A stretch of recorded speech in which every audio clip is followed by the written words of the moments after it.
ઉત્તરાયણના તહેવાર નિમિત્તે સુરેન્દ્રનગર જિલ્લામાં પક્ષીઓની સુરક્ષા માટે કરુણા અભિયાન 2025 શરૂ કરવામાં આવ્યું છે.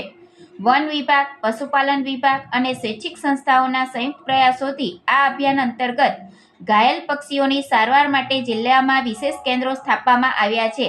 જે અંતર્ગત બહુમાળી ભવન રોડ પર આવેલી રેન્જ ફોરેસ્ટ ઓફિસરશ્રીની કચેરી, ક્ષેત્રીય રેન્જ વઢવાણ ખાતે શરૂ કરવામાં આવેલા સારવાર કેન્દ્રની નાયબ મુખ્ય દંડક શ્રી જગદીશભાઈ મકવાણાએ મુલાકાત કરી હતી. દંડકશ્રીએ આ મુલાકાત દરમિયાન સારવાર કેન્દ્રમાં ઓપરેશન થિયેટર સહિતની વિવિધ કામગીરીનું નિરીક્ષણ કર્યું હતું. આ ઉપરાંત વન વિભાગ, પશુપાલન વિભાગ અને સ્વૈચ્છિક સંસ્થાઓની આ કામગીરીને બિરદાવી તેમને અભિનંદન પાઠવ્યા હતા.